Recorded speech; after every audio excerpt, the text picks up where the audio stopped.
You prayed for change. You asked God to open new doors, and now it's here. But instead of feeling excited, you feel paralyzed. Why? Because stepping into the unknown, even when it's from God, can still feel terrifying. But hear me now. You cannot walk into the new if you're still gripping the familiar. This is part 13 of When God Destroys Your Plan. And today we're talking about how to embrace what God is doing next, even when you don't know where it's going. Hey, Purpose Warriors, it's your girl, Coach Lynn. And listen, I've been where you are, that place between what was and what's next. That space where everything God promised is ahead of you, but fear keeps whispering, what if you fail again? In today's video, we're breaking down how to walk by faith into the new thing God is doing without letting fear, doubt, or past experiences stop you. If God has you on the edge of something unfamiliar, this word is for you. Behold, I will do a new thing. Now it shall spring forth. Shall ye not know it? I will even make a way in the wilderness and rivers in the desert. God doesn't just ask us to embrace the new. He announces it. But the real question is, will you trust him when you don't see the full picture? Fear of the unknown is a spiritual distraction. So let's get real.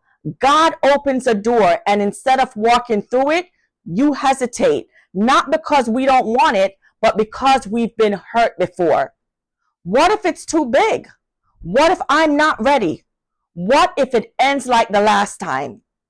Fear is a master manipulator. It will have you romanticizing your past and rejecting your future. But here's the truth. The enemy wants you afraid of what's ahead, so you'll stay stuck in what's behind. The unknown is only scary because we're trying to control the outcome instead of trusting the one who already wrote the ending. God's new thing requires a new mindset. You can't enter a new season with old thinking. God may be doing a new thing, but if your mind is still conditioned by trauma, disappointment, or delay, you'll resist the very thing he sent to bless you. Here's what this looked like for me. After my cancer diagnosis and recovery, I felt God was calling me to speak, to coach even more individuals, and step into rooms I didn't feel qualified for. I was asking him for confirmation, but what I really wanted was guarantees. But God doesn't hand out blueprints. He gives instructions.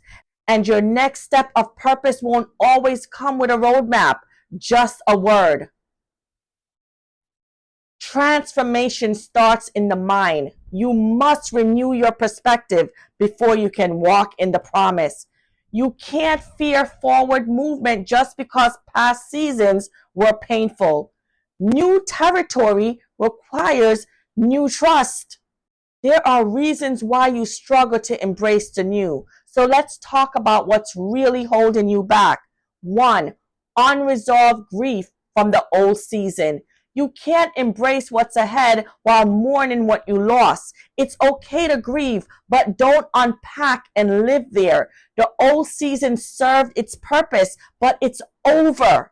Manna was only good for one day. Don't eat stale provision when God has new miracles waiting. 2, insecurity masquerading as discernment. Sometimes what we call waiting on God is really just fear of inadequacy. You don't feel ready, so you hide behind false caution. But hear this, if God opened the door, he already factored in your imperfections.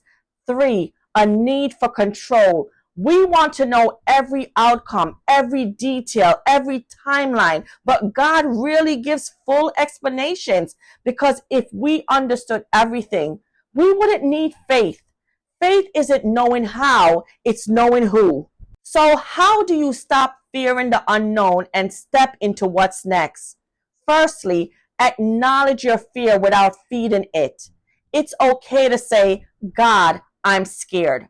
But don't let that fear lead your decisions. Invite God into the fear and move forward anyway. 2, Ask God for daily bread, not lifetime details. Matthew 6:11 says, "Give us this day our daily bread." Stop asking for 10 steps ahead. Just follow him today. Obedience in the present will unlock the next season.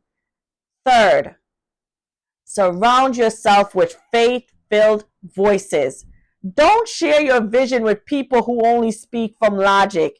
You need voices who remind you what God said, not what man sees.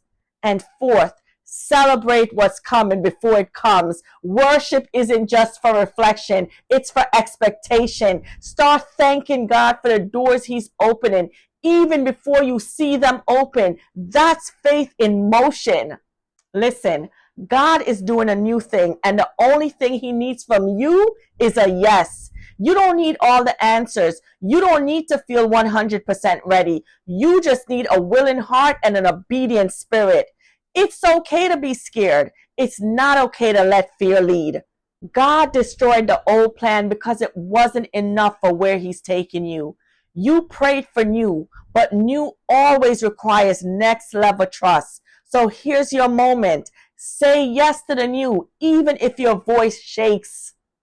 If this word hit home, don't keep it to yourself. Subscribe, hit that like button, and comment below. I'm stepping into this new season with God. And if you're ready to walk this journey with coaching, healing, and purpose, click the link below to book your free discovery call with me today.